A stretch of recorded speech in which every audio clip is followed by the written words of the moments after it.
Good evening. I'm going to review how to draw comics the Marvel way. Basically, a how to draw book for beginners.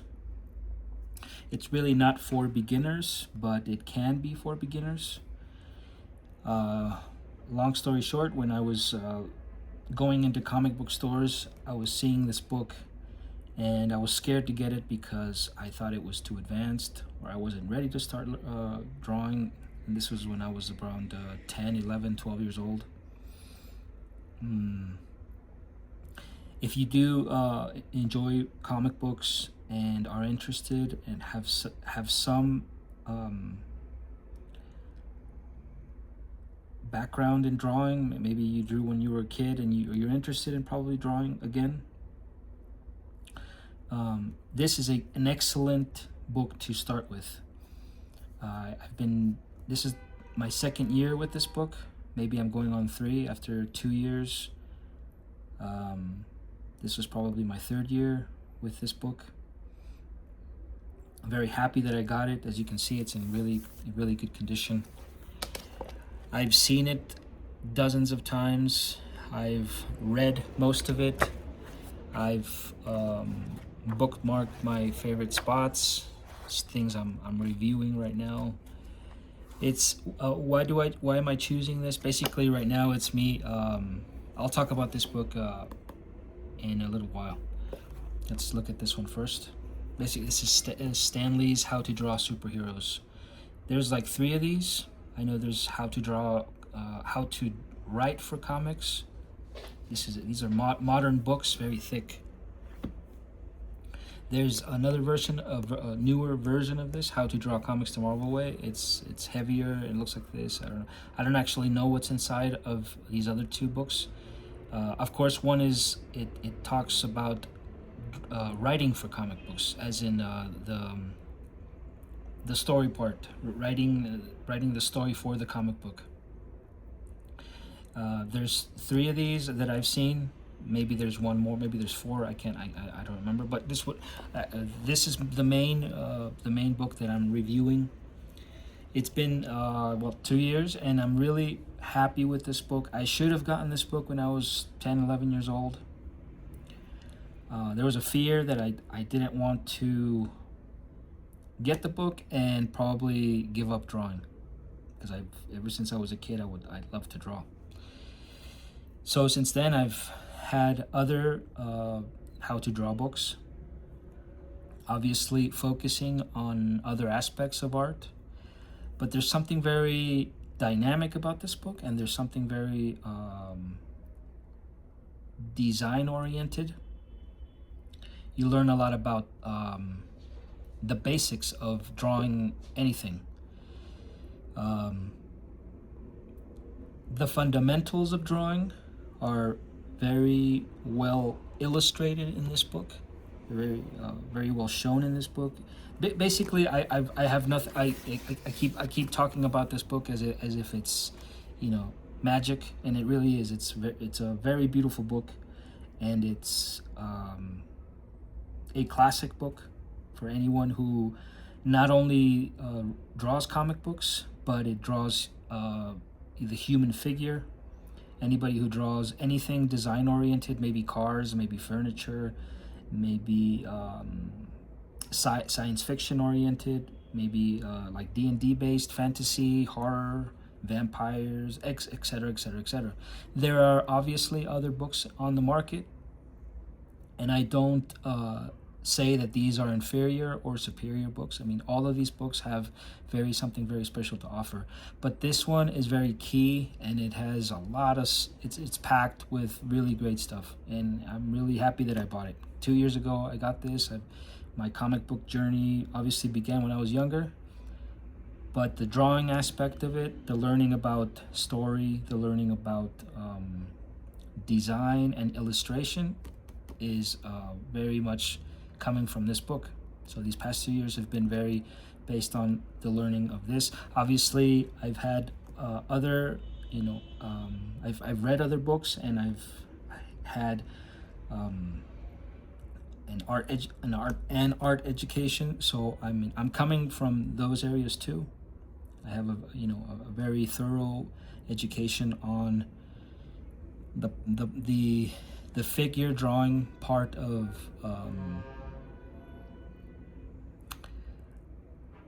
design, right? This is more design oriented, illustration, etc. I just want to really emphasize how important it has been for me these past 2 years to have this book. It's really great. I really like John Buscema's art, his drawings, his I've seen a lot of sketches on the internet. John Buscema is a great artist. I don't know that much about his comic books. I do have a Conan, one of his comic books. I will show that in a little while. And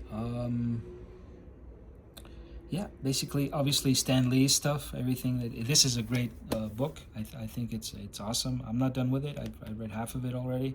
It's great. It's great. It's a very good, thorough understanding of theory within comic books. Theory, I mean everything, design, story. It talks about superheroes, it talks about villains, it talks about design, it talks about the basics of a lot of the stuff that's in here, but it's sort of like modernized, and it for newer audiences. My table is a little messy. I've been drawing a lot here. This isn't my main drawing table, but this is like this is where I eat. I have dinner. I have lunch. But these tables, if you have a good chair and you can set, you have a good distance. These are excellent ways to start drawing. And I like to draw here because it's been cold lately, and I've been sitting farther from the window because it's getting chilly. But I like sitting here. Anyways, so how to draw comics the Marvel way. You guys have lots of access. If you guys have the internet, have access to find this book very easily. But if you can buy this, if you can have your own personal copy, I highly recommend it. I love the way it's structured. It's very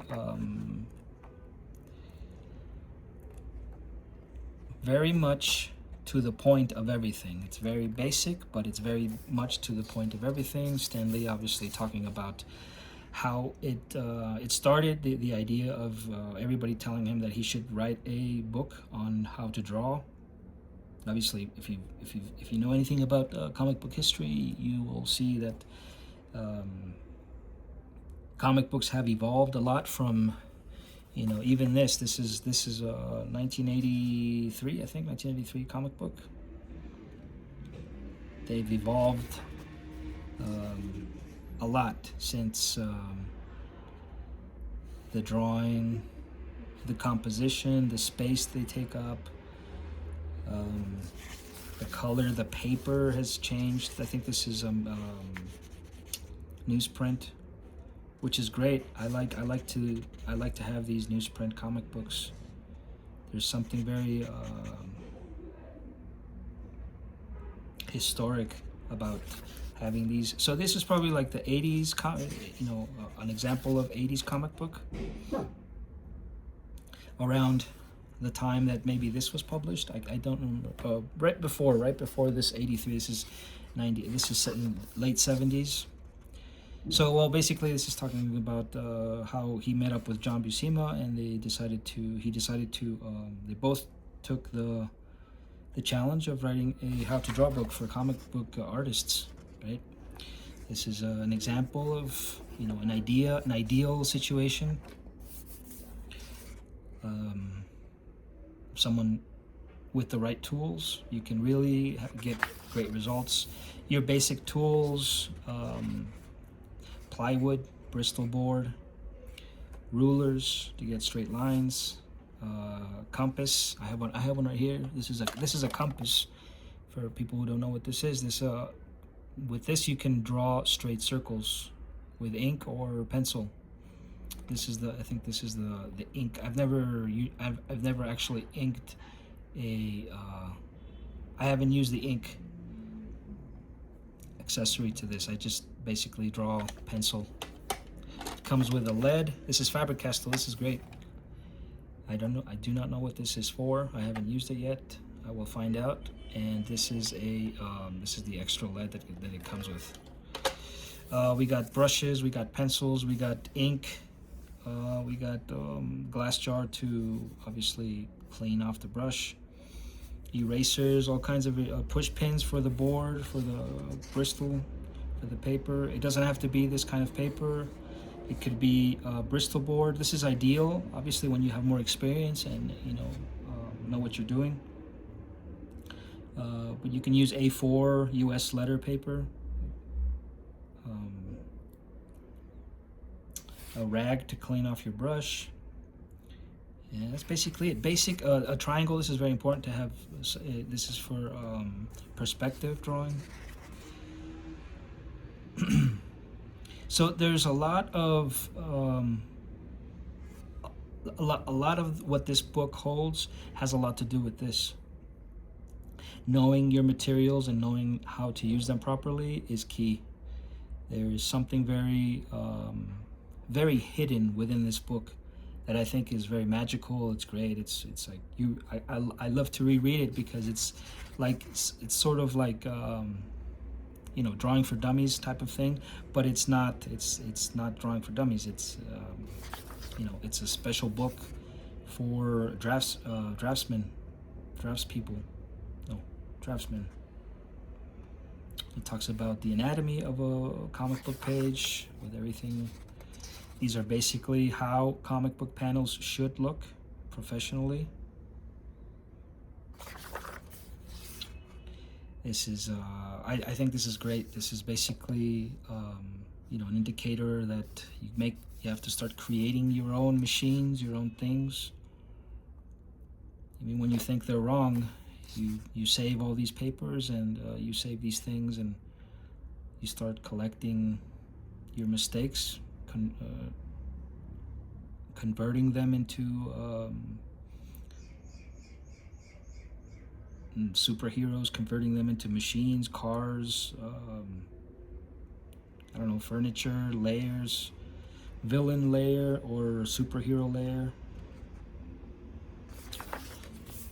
The basics of drawing, obviously everything is made up of like a three-dimensional, in a 2D space.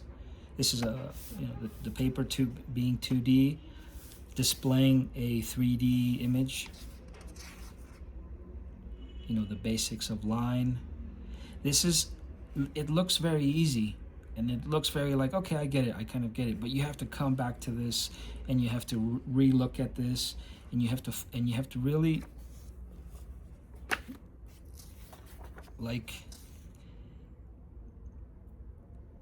there's this misconception that there's all kinds of drawing. There's obviously advanced, and then there's really basic and very easy things to draw.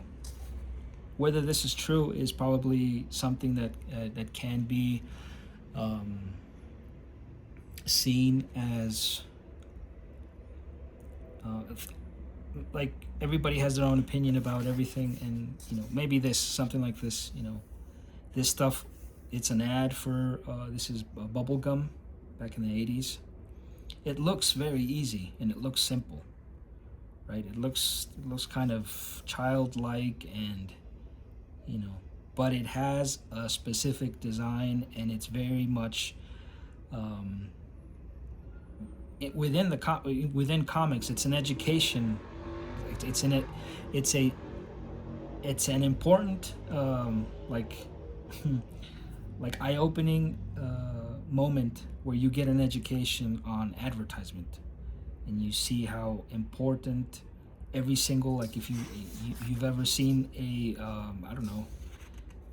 any kind of magazine, a gardening magazine, Spin magazine, even the newspaper, there's a specific space that everything takes up. There is specific things about composition, color, and graphics, right? So this is what I've been really absorbing lately is the advertisements in these things. When I would get comic books when I was younger, obviously this would be like a really downer, like I don't like these advertisements because they take up comic book art space, right? But when you are a lot older and you start really analyzing these things, you start really figuring out the space that everything starts taking up, and all of these things are important, right? Um, they're important to the comic book, and they're important, obviously, to the art. These panels are great. I got this comic book through Amazon, and I got these. Both of these books were purchased through Amazon. So basically, it's like a commercial for Amazon. I really like Amazon because they bring me my books. I love to read, and books are very important to me. Bullpen bulletins. James Bond. These are all old advertising, but all this stuff is basically learned through this book. There's a lot of things drawn here that are very much a elemental drawing basics from the book. Things that you get from the Marvel way are very much displayed in this comic book. So I'm glad I got this comic book. Look at this advertisement. This is very simple things. You really like, well, when I was younger, I didn't really appreciate any of these fonts. This stuff looks really easy. These fonts look very much just kind of put together. We have computers now, so everything is so much faster. But even if you own a computer, you realize now it takes me forever to get something really.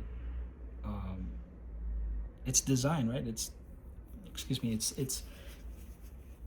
something that takes up time. Just as much as it took them to build the video game, it takes an artist or an illustrator to really work out the fonts.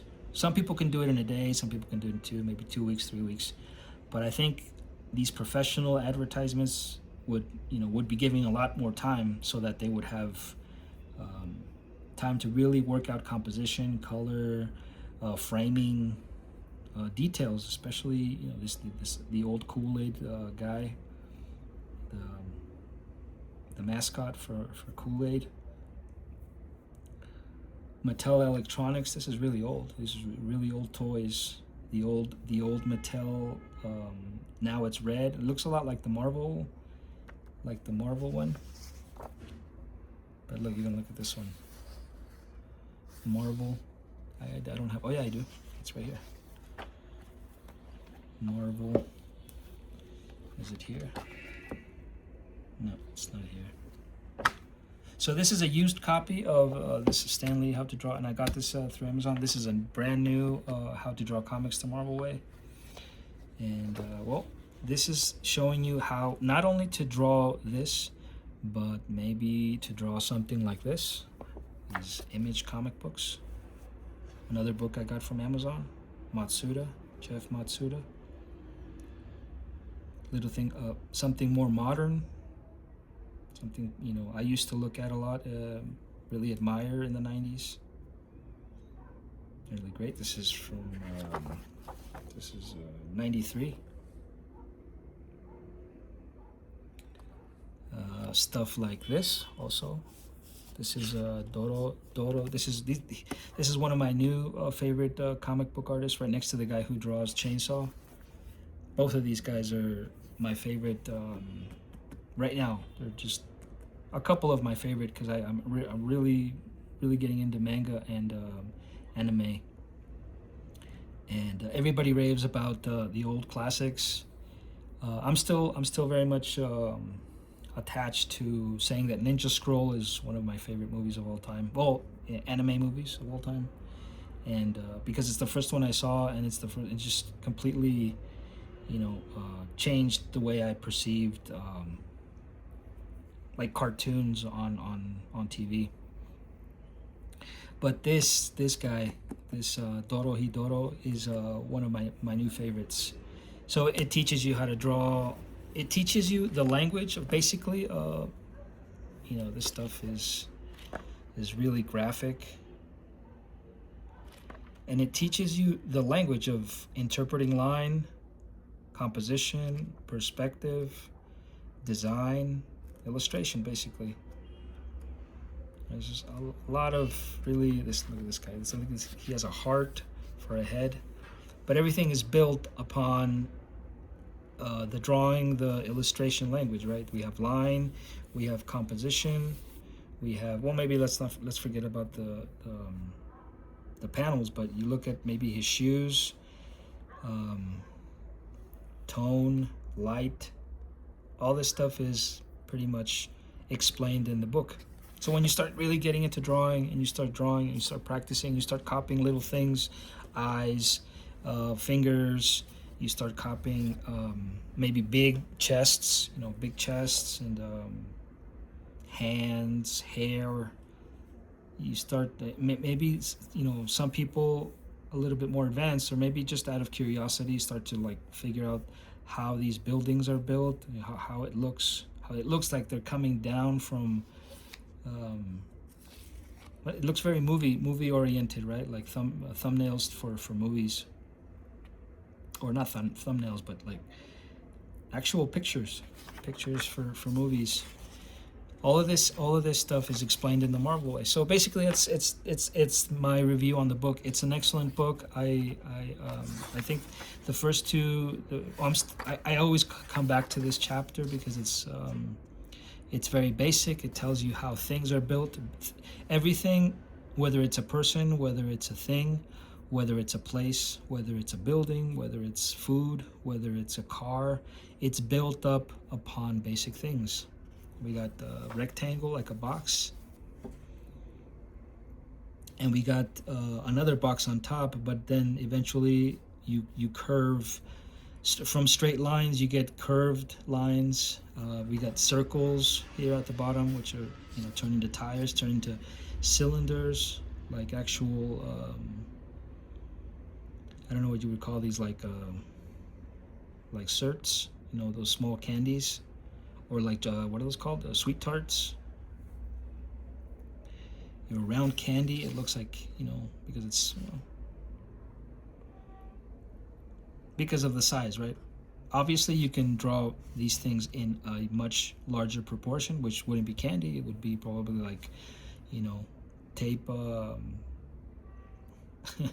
like a thing for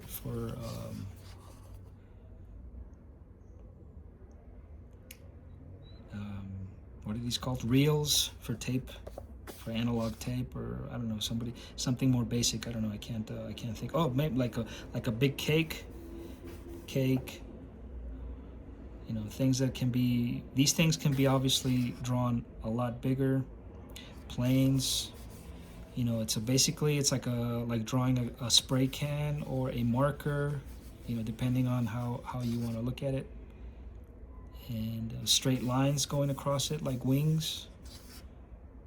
But it's basically it's a basic perspective on that everything is built up upon basic things. So it's really cool. It's really interesting. Daredevil. This is a technique I think was explained. I don't know that much about comic book history, but what I've learned so far these past 2 years is that basically the person who invented this design, cylinders, basic like sort of a box, the boxes, the cylinders, and maybe the square, the circle, the way it's drawn here for these specific superheroes, was Jack Kirby. So he's the one that basically had this design so that you could draw tons of superheroes and in a lot quicker time. Like, could work on comic books a lot faster and design. And obviously this is very modern, right? Because we have, well, this is probably the aftermath of the Marvel way, around the same decade, or well, the years that came after. Excuse me, I'm trying to make this video short so it's not so long and you won't get bored, but I'm trying to speak quickly. But if you look at comic books, which I do have the book, but I have to go get it. I'll go get it right now. Comic books in a, like, I guess I would say prehistoric area, prehistoric age, when they were barely starting to draw. Well, that's that's not maybe like the beginnings of Marvel. That's probably what I want to say. The beginning of Marvel is a lot different than this. This is a very modern design, and this is very modern too. Obviously, we still use it today, and not only comic book artists, but fine art majors, people who work with movies, obviously, to draw thumbnails, action sequences, sculpture. This is very, very. I don't know if it was a particular, but this particular design is credited to Jack Kirby. Well, from what I've heard. This is some anime thing. It's a bookmark I'm using.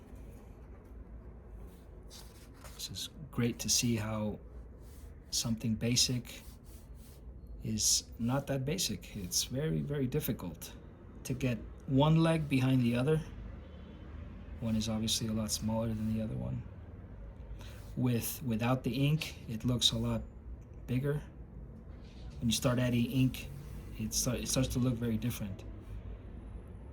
And it's not easy for one thing to stay in the background and one thing to stay. This is very difficult. It's very advanced. It looks very easy, but it's not. And what I've been learning, and I've been really enjoying it, is because it's very difficult to do something like this. It's just these small panels. My concept of going to art school is that comic books are easy, drawing characters, cartoons is very basic and easy. This is perspective, but it's really not. It's very difficult, and it's a lot of time was put into. If you start looking at cartoons and you start really admiring Chuck Jones, Looney Tunes, Disney cartoons. Everybody says Disney cartoons are top of the line, but you look at Warner Brothers, you look at Cartoon Network. When I was reminiscing about the other day was Dexter's Laboratory. There's a lot of work put into these cartoons, and it doesn't look very difficult, but it is very difficult, and to get things in rhythm, to get a consistency in the character, it's very difficult. So perspective, obviously, it explains how to draw things like this with a horizontal line and I forgot what it's called in English. It's a point, perspective point, horizon line, and perspective point. There's a different name for it in Spanish. In Spanish, we say punto de fuga, where all the visual lines are basically going towards. This one is going to the center, so it's all going to the center. This is two points perspective, one on each side of the spectrum. So everything is going outwards like this, etc., etc., etc. So I didn't know most recently. I didn't focus on this third point. Anyways, this is something for. I'm trying to make this video for There's a lot of how to start learning books, but this one is very complete, and it's very very attached to something that I really enjoy, which is comic books. So this is if you don't enjoy comic books and you want to learn how to draw, maybe like Leonardo da Vinci or Michelangelo, this is also a great book to use, because it has a lot of not a lot of it has everything that is utilized here you see in fine art. There's a very, very much a design, like I keep saying, design-oriented drawing skills are applied here. And you have to be good at drawing boxes, at drawing circles, at drawing very basic stuff. This is the basically like an analysis of the horizon line within a panel. This is great. This is excellent. Captain America. I think this is John Buscema. I can tell from the penciling. Something that's basically taught in fine art is that you have to really define your edges, and this isn't really emphasized, the sketch. And this is what I've really been enjoying, is sketching comic books, because sketching comic books it's like a very crude, like I would say, quote unquote, very rock and roll, very modern, popular way of drawing, sketchy and quick action stuff. In fine art, it's very different. It's a lot, very much like in concept, in my idea of how fine art is presented, and how fine art eventually looks. You look at a fine art drawing and you're like, oh, that was done very carefully and very, but it also has a lot to do with this.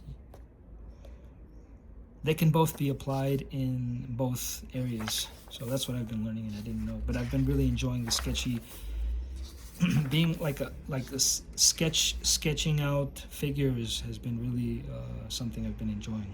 That's like, I would say this is one of the great things, is sketching figures, not finishing them, or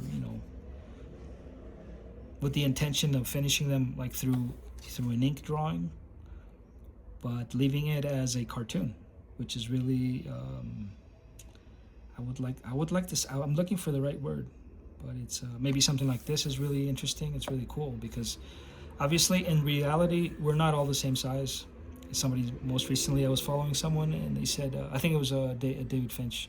He was talking about superheroes being comic book artists, or people who are very attractive, or things that are very key to, I would say, popularity. You look at something like 8 heads, and it looks very attractive on the page, and it's very appealing. But human beings aren't this. Human beings are usually 6.5 heads tall, and some people are even 5.5. And this is 5.5, but it's completely exaggerated. Obviously, this guy, look at the guy's hands. It's the huge hands. They're a lot bigger than his head, almost. And it's really having fun with design. And I think that all composition obviously has a lot to do with it, but design has a lot to do with it, like designing a human being. And most recently, I saw another thing on Proko. Jim Marshall, I think it's Jim Marshall, his name. The guy from from the Proko videos. He talks about I'm drawing a blank. Well, a very important Remry important. I think an artist from the Romantic period, like Lord Byron, and basically the Led Zeppelin logo, the guy who drew the Led Zeppelin logo of Apollo, the angel, or the sun god. Basically talks about what's wrong with coming up with your own way of doing things. But it's not so free in that way. It says, like, he says, why don't you come up with your own humans? Like, come up with your own canon, your own way of doing things. And it's really a key lesson. It's one of the first two of, he's explaining the George Bridgman book. And it's really interesting how he goes about explaining it, and it's really like eye-opening, and it's really great. I've really big, I can't talk a lot. I can't talk enough about how this book has, really changed my perspective on also fine art. I approach right now. I'm not doing. This is Thor, obviously. Thor, great. This sketchy stuff is really, really cool.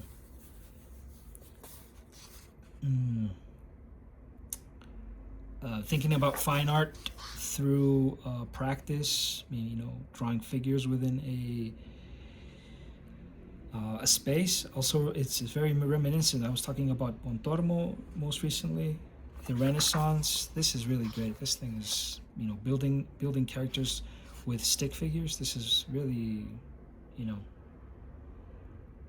it's the thing that, it's very revealing.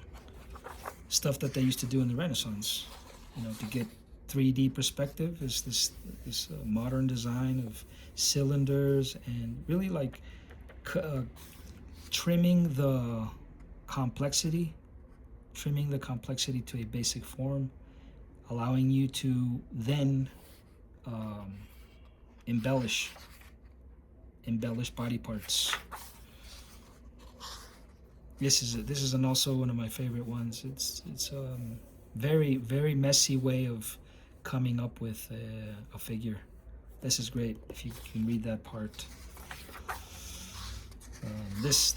Leaving figures like this, and then, you know, I was talking about most recently Leonardo da Vinci. Leonardo da Vinci would use some sort of form of method like this or like this. Something that Pietro della Francesca also did, and Pontormo, I think. They would go to their, obviously, you know, in the Renaissance, no television, so everybody would, you know, gather around these big squares, circles, and cathedrals, and they would measure and really lay down foundational information about what they were going to paint. And it's all here. It's all here. You guys are wondering what a good book is. This is a good book to start with. And this isn't really beginner stuff, but it's really great because it has the comic book aspect to it, right? You don't know what to draw or who to draw, copy a Spider-Man. And Spider-Man is always the key ingredient to learning. It's almost like if you draw Spider-Man once, you're gonna learn a lot. But if you draw him twice, you're gonna learn twice as much. And you draw him 3 times more. This is a bookmark for a Deadpool comic. This is a comic. I got this here in Bogota. Tu tienda de cómics y mangas. Action poses. This is really difficult. It looks very easy, but it's very difficult. And I'm stuck on this is a very advanced part of the book. It's halfway there. Anyways, this is an excellent book to start with.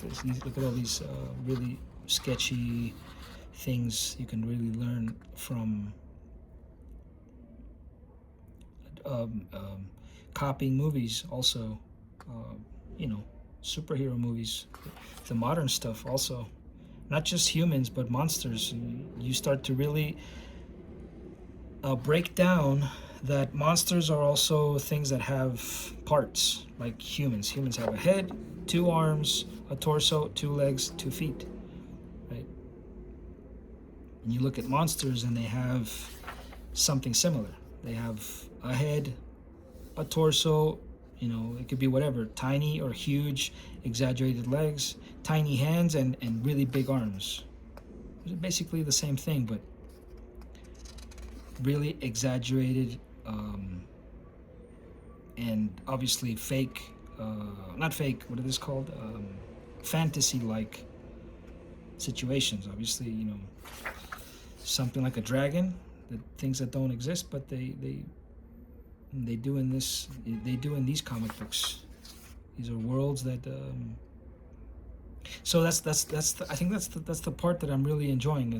It's design, basic drawing, very, very cool stuff attached to something that you can really enjoy. If you like, I don't know, airports, if you like to, you know, maybe you're an architect, you can design. This is that fantasy architecture genre. People just creating buildings out of thin air and things that you can't really build because of physics, obviously. But you just come up with buildings that are this, you know, this is excellent. This is very cool. The torso broken down into 2 sections, and these legs with the what is that? I forgot the thing that they teach in fine art. What is it called? Foreshortening.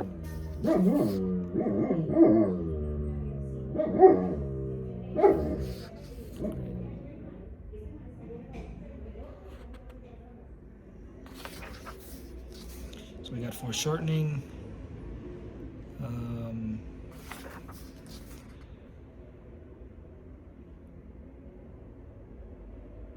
The head and very different.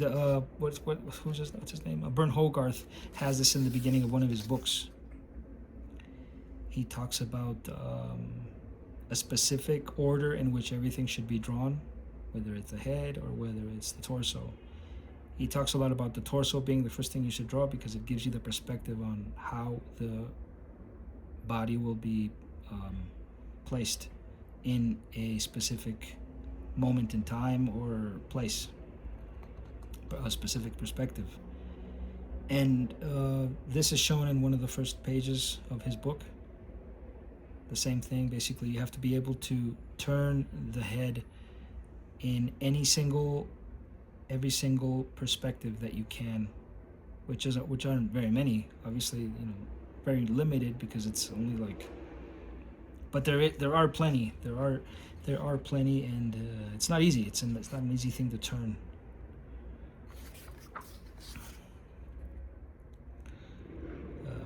It's not an easy thing to do to turn body parts. This is very difficult if you're starting to learn, like the beginnings of maybe like your first year of drawing, turning something, even though in theory it is easy. It just takes us beginners a lot more time. The basic anatomy of a comic book hero, different kinds of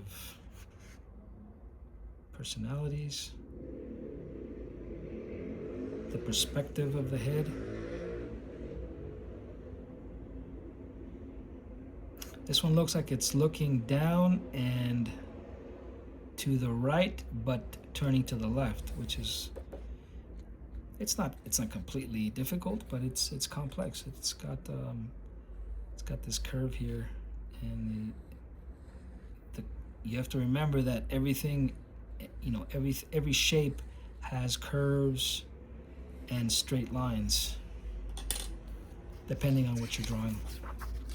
Anyways, I've really been enjoying this book. Just I think I've made like 6 or 7 videos on this book, and it's very much a great way to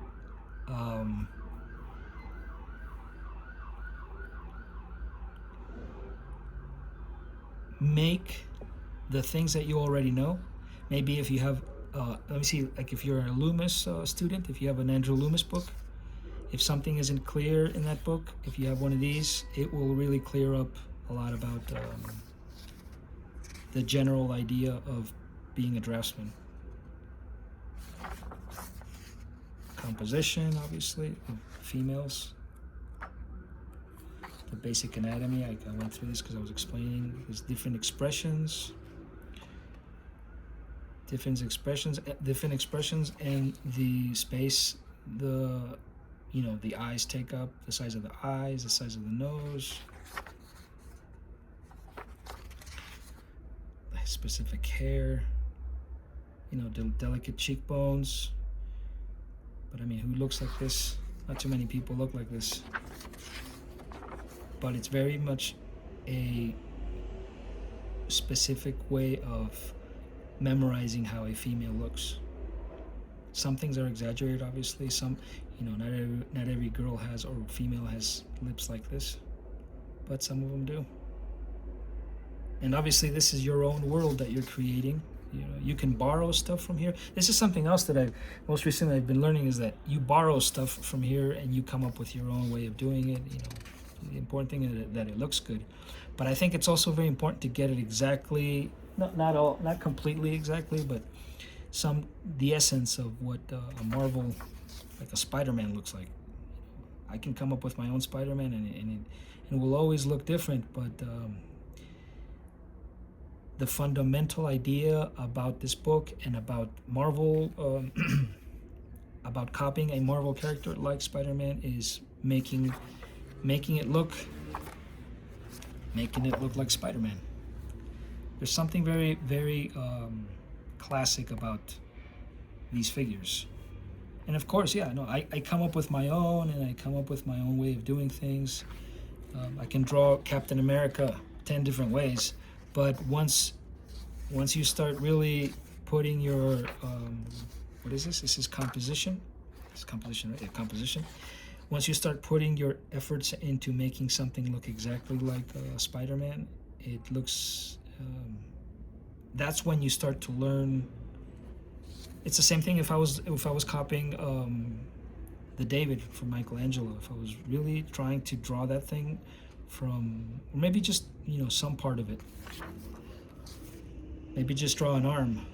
It's very difficult, and when you start to really analyze classical sculpture and classical drawing, you start to really appreciate the value of art and graphics and everything. The clothes you wear, the cars we drive, the way the city looks. What is this? This is a panel creation. This is something probably what I'm probably going to be working on in this year. This year is going to be panels and perspective. I have to learn how to. I have to start creating my own backgrounds. That's when I've been really stuck on figure drawing. I just really like it. I love drawing figures. It's my favorite thing to do. This is great. This is also great. Panels look a certain way. You know, panels have a certain. There's something about, you know, maybe manga. It's very modern. It has this aspect of really cutting up panels into smaller squares. It's very modern. It's very a very modern thing. Actually, where's the example? Something I really like about manga is that, for example, this is something that maybe Marvel would do. You know, panels would look like this, but this is the classic form of having a comic book story laid out. This is a little bit, you know, going a little bit in the modern, and something I'm looking for. These are straight rectangle patterns, but there's stuff that manga does, which is really great. I think it's great. I don't think there's anything wrong with it. But it's very, when we talk about Marvel, there's actually I didn't know this one had this one didn't have.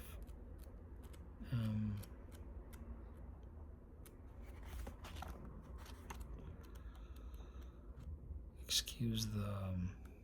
There's an aesthetics to this, specific aesthetics to this genre and to this. Oh, I can't show those. Sorry. The size of the characters, their eyes. It's made up. It's not real. It's made up, and it's.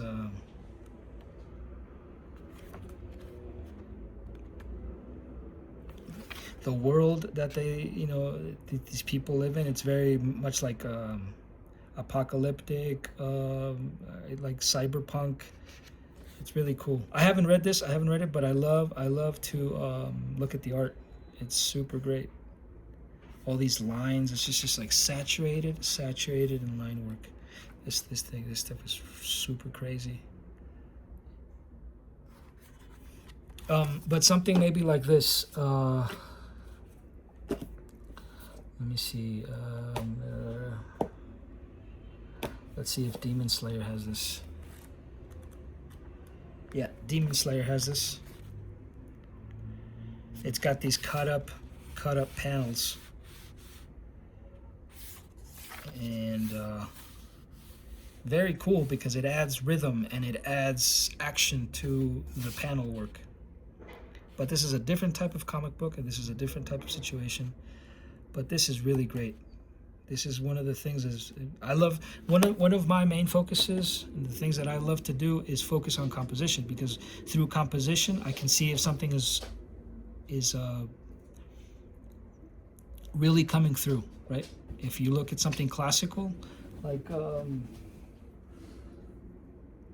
maybe not classical. I got a lot of books here. Oh, here, for example, this. Let's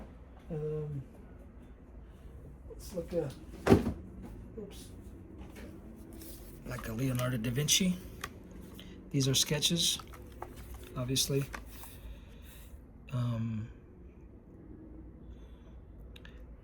But there's something about the way it's positioned inside. Oh, somebody ripped this. I didn't do that.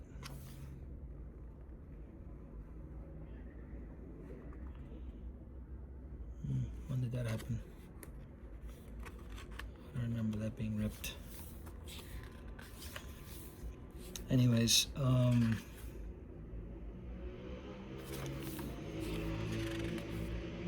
there's something about the space it's taking up on the page, and this has a lot to do with composition, and it's what I think I focus on mainly. This is very classical, it's very centered, it's very something very I would say quote unquote generalizing. This is a study, a human figure study. It's copying something from the Vitruvian Man. This isn't the original. There's an original. There's one that he copied, I think. Or this is the original, and it's been copied so many times. I can't remember which is which. Oh, I didn't remember that. Anyways,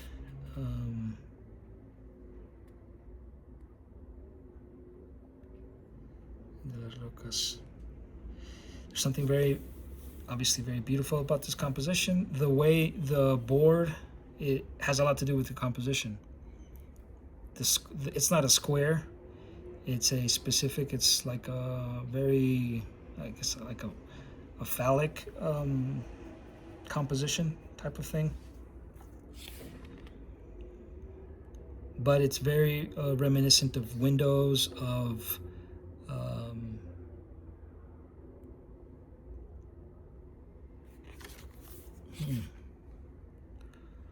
but it has a lot to do, it's basically the key thing in perspective and composition.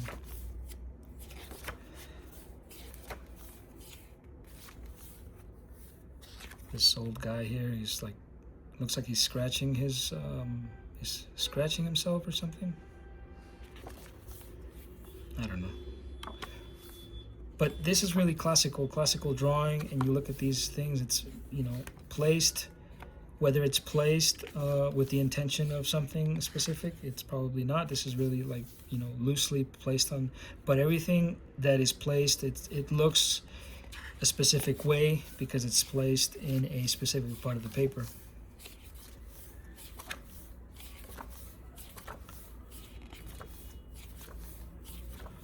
I'm looking for, these are just these are studies.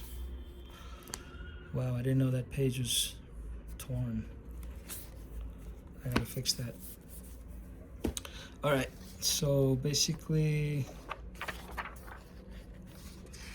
draw your own comic book page.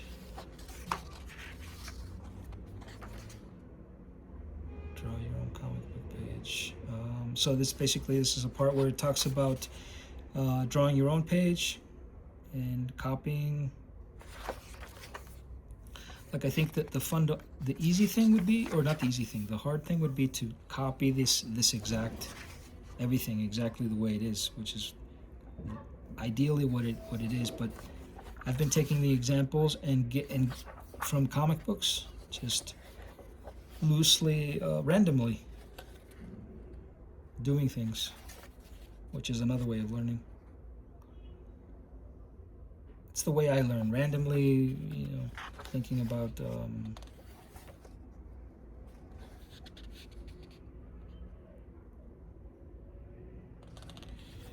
this is your first comic book cover. Anyways, this is more advanced, and where did I got this receipt here?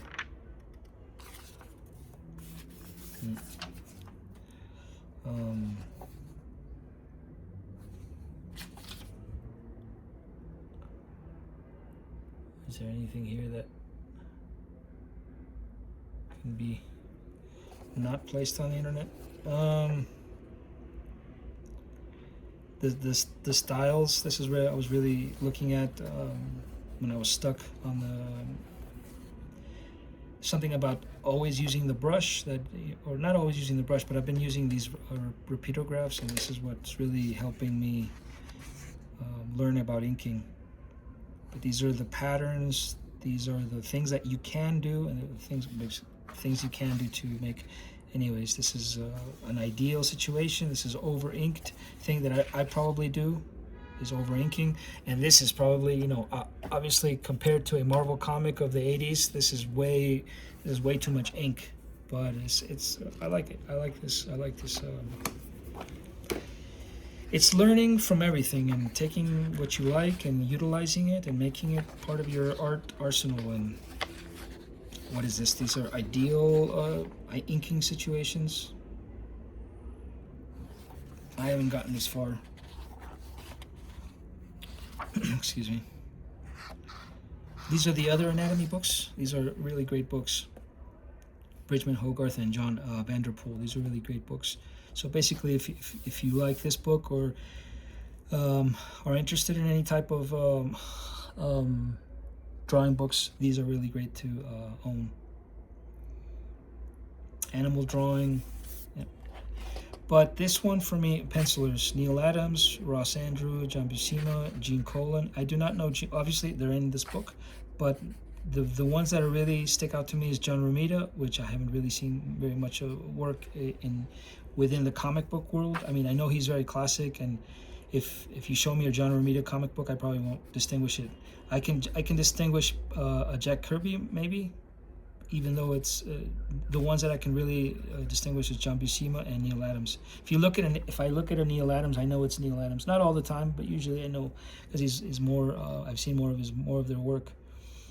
And these other inkers, I'm very new to the comic book thing, so the ones that really stand out here are probably neither. Just I think John Buscema and Neil Adams are probably the ones that I've really been following. Specifically, John Buscema because of this book, and the stuff I've seen on the internet. So a great, excellent 5-star. I went 5 out of 5 book. I think I really think anyone who's learning drawing or taking up comic book learning would really benefit from having this book. Even if you are an advanced student in the arts, something about this book which I think is really great. I shouldn't have gotten this. I should have gotten this book sooner. Okay, and we have Stan Lee's How to Draw Superheroes. This is great. It's a very modern spin on this thing. It's the same information, not completely, but it's great. I think it's great. It has Stan Lee. The first time I saw Stan Lee was in that movie with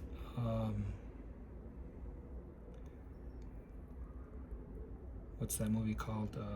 It's supposed to be a funny movie with Kevin Smith. The Mallrats. That's the first time I saw Stan Lee. And I was into comic books, but around that time, I think I had given up comic books because I wanted. I mean, I was into girls at that time, and I didn't. I guess I did. I gave up art, and I wanted to rollerblade. I wanted to be, an active, athletic person. And this was before guitar. I gave up comic books, and I was really into sports and girls, looking for ways of, attracting women and, puberty. The first signs of puberty, I gave up comic books. And this movie is very, the Mallrats. It's basically, it's a like a general idea of what I would. What I would do around this time. Obviously a lot younger. I was like 10 years old. But history and origins of superheroes. So this is excellent. This is like basic classic. This is theory. Like I'm guessing if you go to a comic book school, maybe something like what is this called? I forgot his name. Very famous cartoon artist who had his own school. It's still there though. His son is a very famous cartoon creator. Comic book artist. I forgot your name. I'm sorry. Anyways, his school, something like this, I'm sure that is really discussed in depth and detail in I'm sure one of these art schools. it's like I'm sorry, like illustration, and but this is comic book, specific to comic book. It talks about the birth of the hero, in literature, the Bible, in this is Hercules, Zeus, Homer, classic, the classic idea of the superhero, the birth of the evolution of the hero, Robin Hood. Very important. This is an important book. I have to get it. The Hero with a Thousand Faces. It talks a lot about the role that a hero has within a comic book. That could be anything from very important to something that might eventually happen, throughout the story. But it could be very a small thing, a small moment, and not the actual main idea of the whole story. I don't know if that makes sense. Further evolution of the hero. So this is basically talking, these first few pages is talking about the hero in history, obviously in classical art, and obviously the Bible in religion, the hero in art, movies, the evolution of hero. It talks a lot about Homer, Zeus, the classical Greek superheroes, the giants, the Zeus, Aphrodite, classic literature and the birth of a hero, the evolution, and then this talks about comic book superheroes. This is great. This is really cool because you get to see the art and you really get to study. This is something, Three Stooges. I think this is like something funny on the Three Stooges. The evolution of the beginnings of comic books. The hero in movies and media, the underdog becomes a hero. The first, I think this is a Jack Kirby comic book, The Avengers. Is this all in frame? Yeah. Yeah. Okay. Obviously, war. Heroes of war, real life war heroes.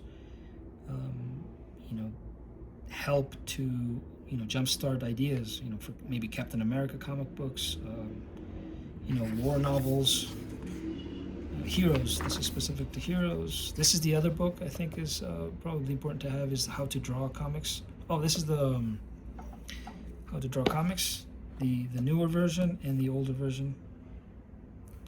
No, this isn't the one. Oh, anyways, this looks interesting because it's the modernization of that one. But the other one that he has is the How to Write for Comics, which is just like three of these. It's this one, and the How to Write for Comics. This is basically this page. It talks about basic shapes within nature.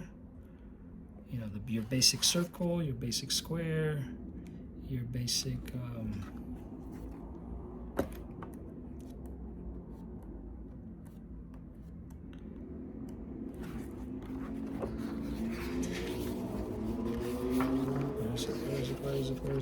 where is it? Your basic circle, your basic square. So this is basically explained in a certain way, and here it's shown to you very quickly within the context of this book. It's great. It shows you a pyramid, which is something the other book doesn't have. Generalization of basic shapes within nature. The comic book, this is in the other book also. How it's built up, how basic humans and superheroes, the differences between each. Obviously, a superhero is embellished, and the things like a torso, legs are exaggerated to very much like the Greeks, right? Created to really pleasure the eye and pleasure the story. Something very strong and agile, quick, fast, intelligent, super strong, is appealing within this world. And Gestures, this is also in the book. This is the first Wolverine. Somebody who's this? Frank Miller. Frank Miller's Wolverine. I like the new one. I don't think he got a lot of good reviews on the new stuff. I looked it up on YouTube, and he doesn't really get good reviews on the new comic book stuff. But I think it's great. I think it's great because it's coming back to cartoon and coming back to like primitive shapes, looking very cartoonish and comic book. Coming back to the comic book because things are looking to, they're using a lot of photography right now. I know a couple of artists that are using photography to render their, and that's like the opposite of what comics used to be. There's nothing wrong with it. It's modern comic books, but this is great.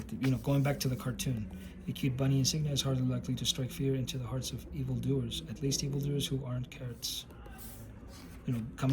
Going back to the basic shapes. This is the Phantom. This is great. It's cool. But this says in 1990, created by Lee Falk in 1936. It's saying the Phantom, the actual hero, created in 1936. But this is something that was drawn. It doesn't say. This is very much a modern Phantom. Fantastic Four, Powers. Stan Lee with, I guess another world of superheroes. Powers, how, there's two kinds of superheroes. There's your superhero, like alien type, alien type from another planet. Let's move this. Aliens from another planet.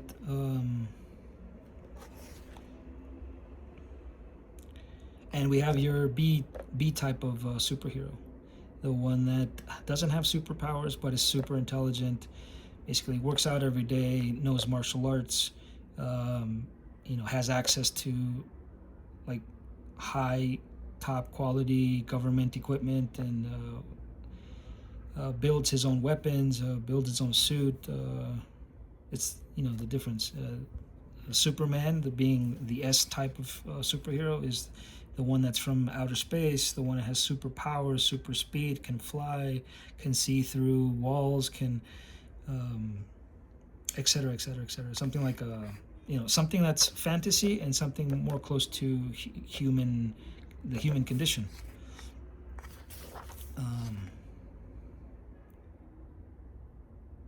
Back then, what people used to look like. S type of superheroes. Tells you basically can you see the building blocks of superheroes.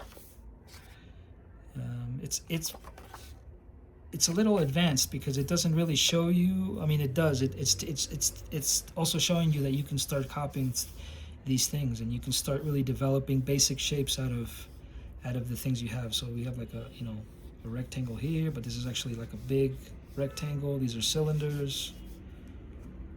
This is the same. These are cylinders. This is a big. It's like a box, like one of those.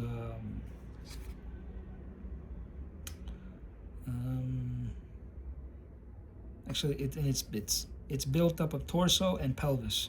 And you have to start really like looking at head, chest, arms, the bicep, the forearm, the hand, the pelvis, the stomach. And these can vary in size and depending on the situation. Like if you're drawing maybe like a kingpin, obviously it's not an 8 like it shows you in the Marvel. It's a lot shorter. Everything is a lot thicker, and things can be exaggerated. So this is like a classical, maybe like a, like something like this, like a classical canon composition. But that can be changed, can be altered into something like Yeah, something like this. More cartoon, short, um, like skinny, and has, you know, big boots. It's like a, excuse me, weird helmet. Anyways, this is the S-type superhero, Captain Titan. This is the B-type. This is the Batman kind of superhero. This is Clint Eastwood. I don't remember what the reference is on this. What they were explaining here. Like, there's yeah, weapons. Like, he's got weapons and super fast. These are things that you can attain. Weapons and something closer to the human condition.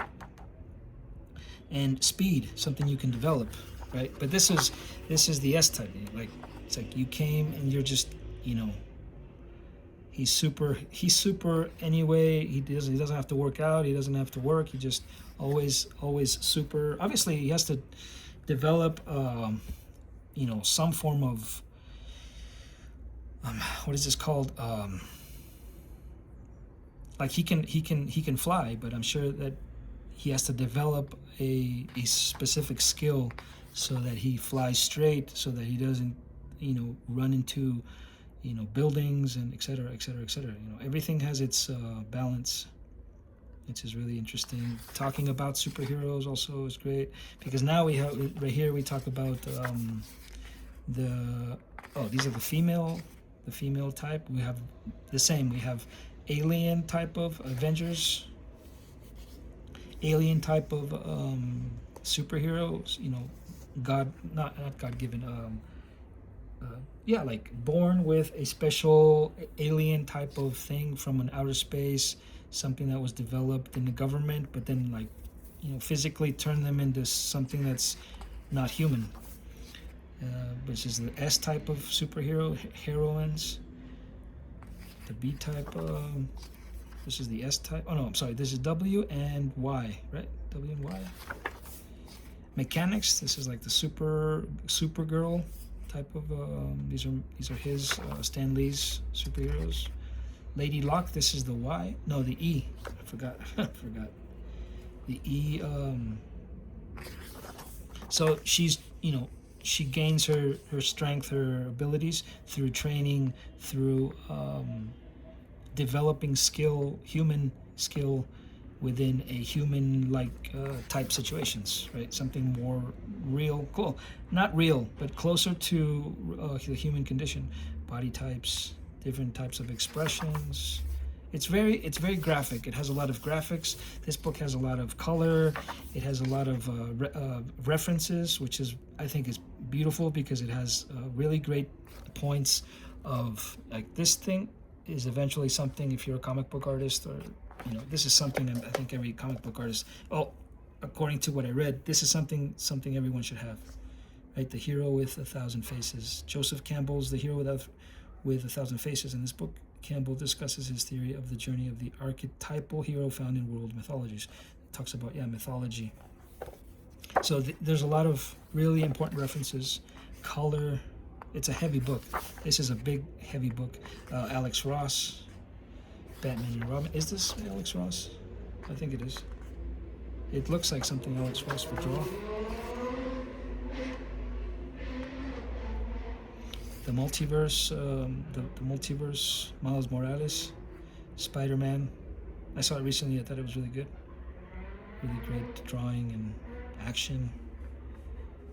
The old comic book aesthetic, the beginning of comic books. Captain America, Little Heroes Big Picture. I don't know who this is. This classic team, Captain America and Bucky. Yeah, I don't know who Bucky is. I don't know that much about the story of Captain America, but I do like Captain America. He was one of my favorite superheroes when I was a little boy, but I didn't know too much about it. I think there was a movie. There was one movie from the 80s that I saw.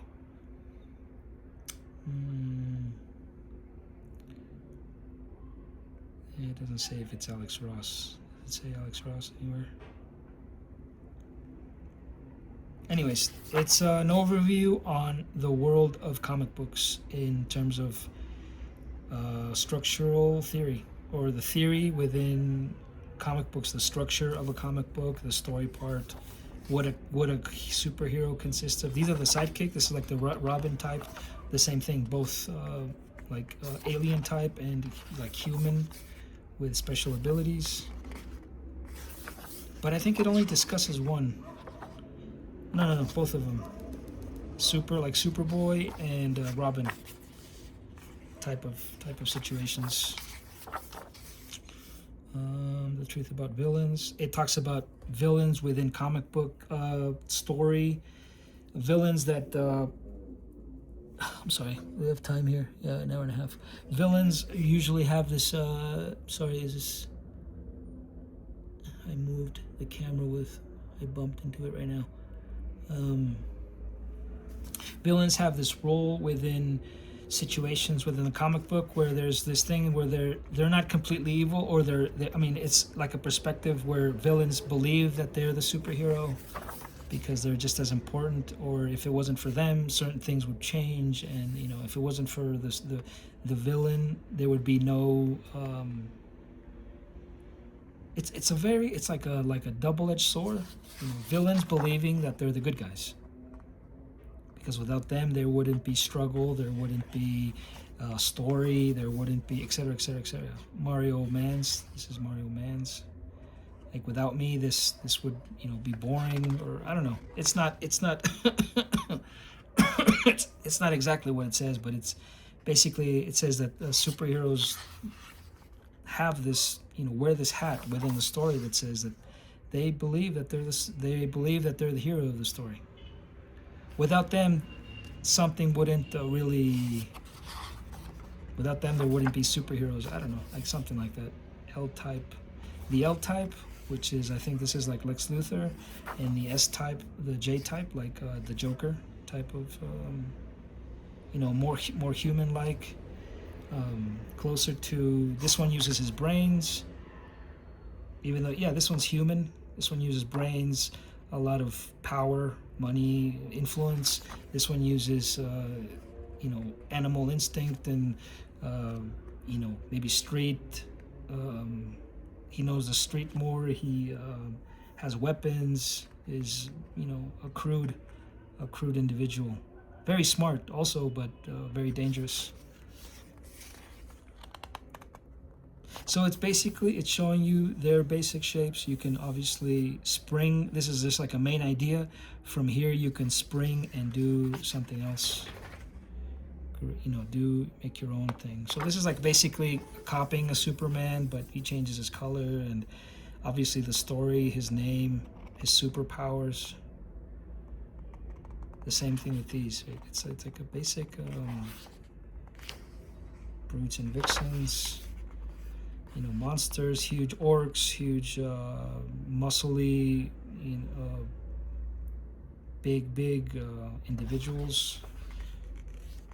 Very strong, like Juggernaut type of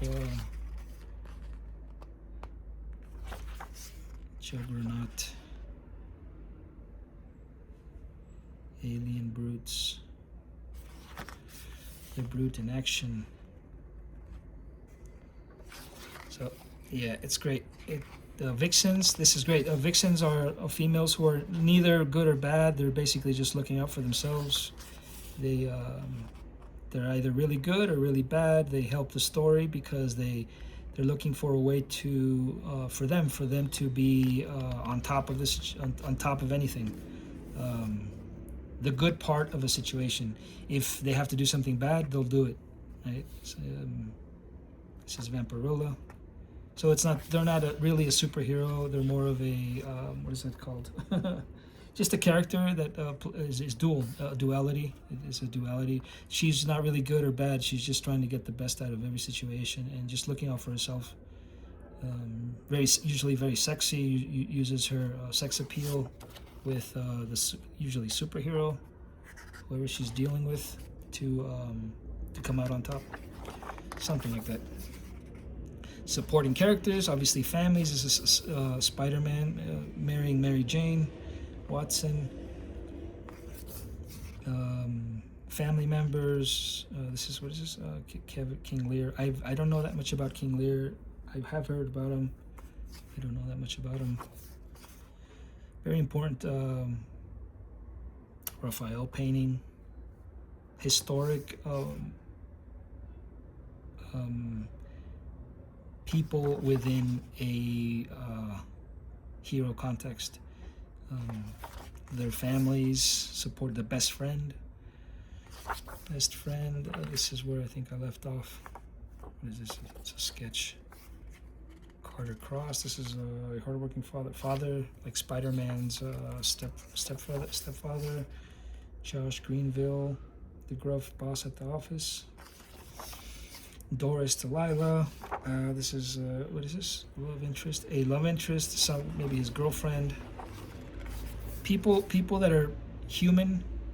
I mean, like important people within the story that make the story better. So we have to have these. These are like second level characters. They're very important to the story because they build the story. Monsters, obviously every Godzilla, classic. Mutation of King Kong. Mutation of maybe a human or just a monster.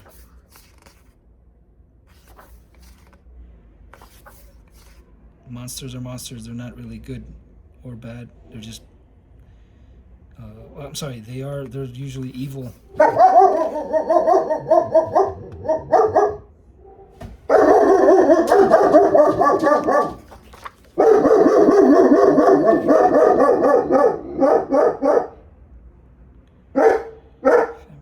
Monsters. Originality. Robots, androids, and cyborgs. This is like, I guess,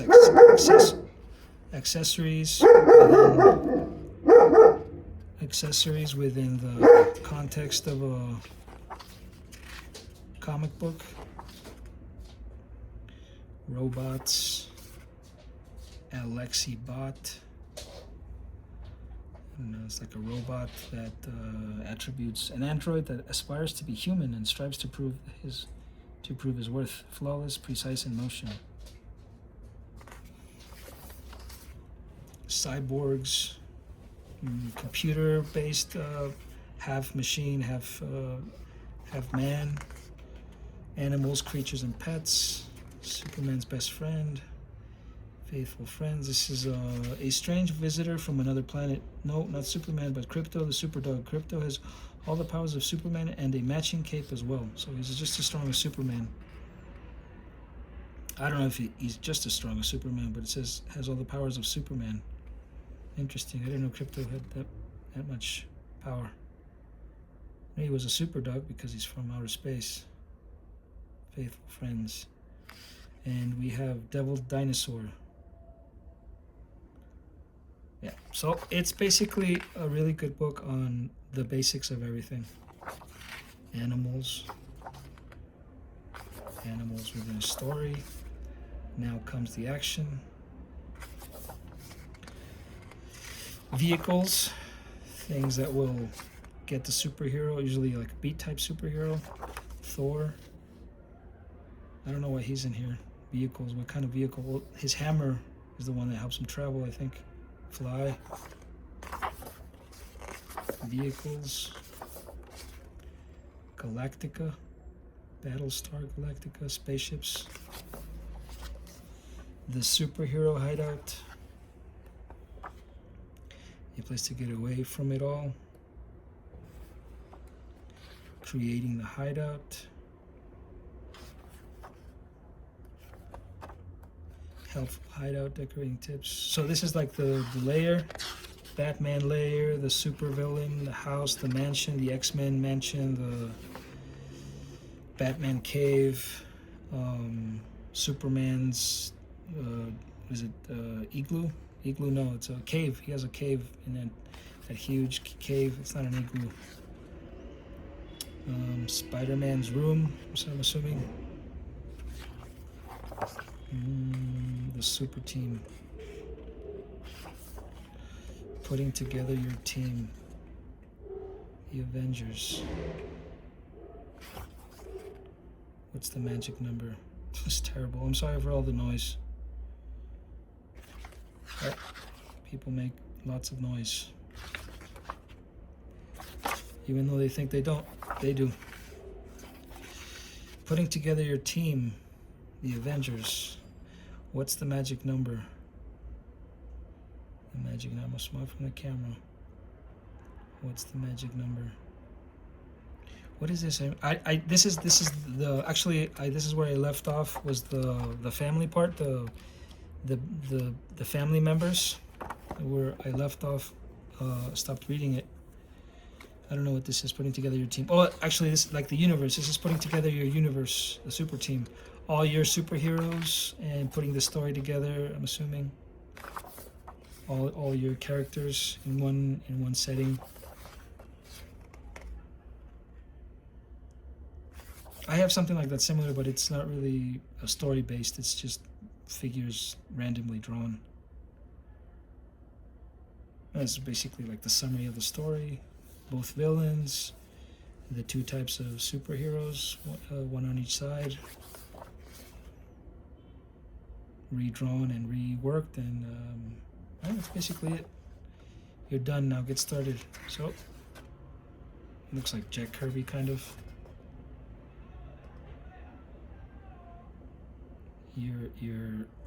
Your mission is to do something similar.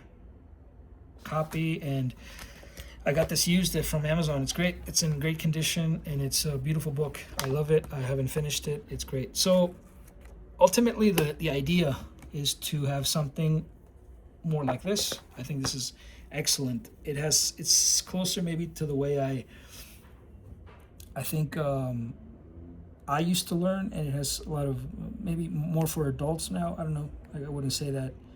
The black and white pages really are similar to the pages we have for our printers. So something very classic about these figures.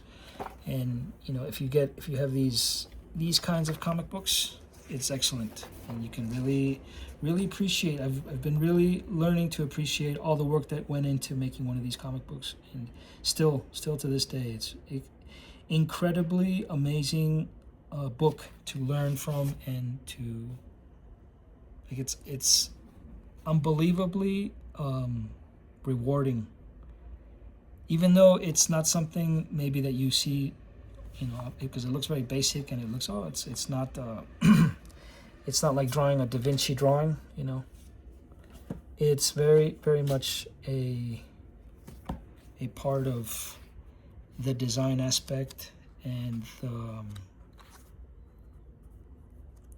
the idea and the language. It has a lot to do with language, and the language of the arts, and within a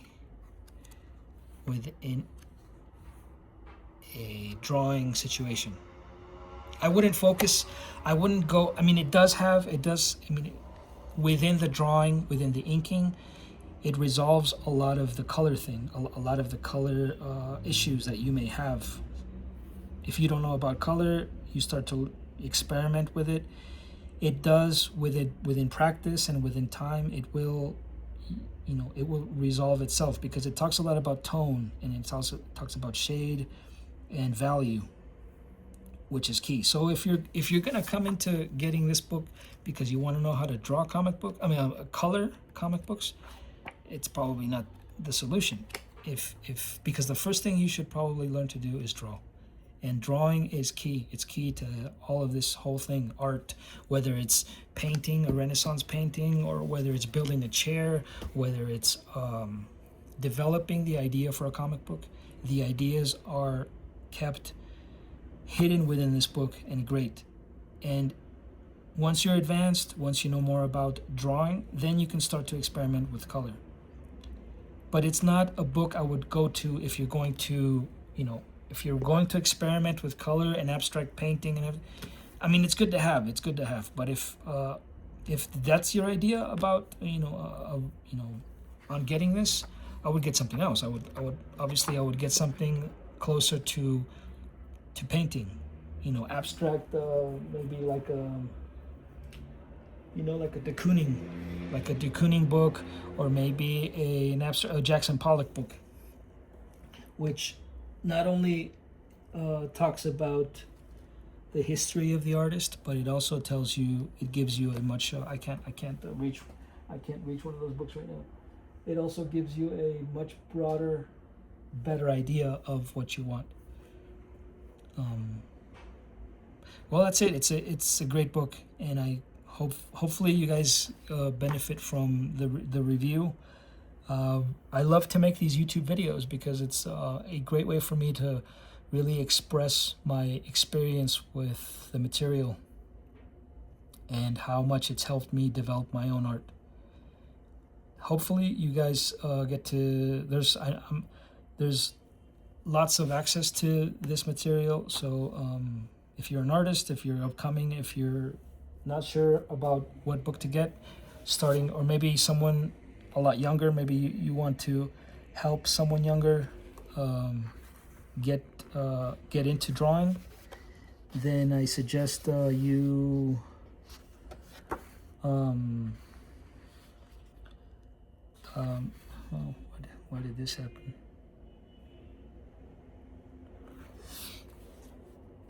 Oh man.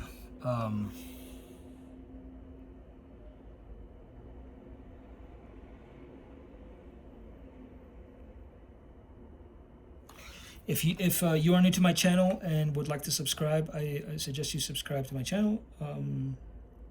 A lot of these things are being done, reviews. I talk a lot about music, and I talk a lot about books. So thank you for listening, and I will see you in the next YouTube video.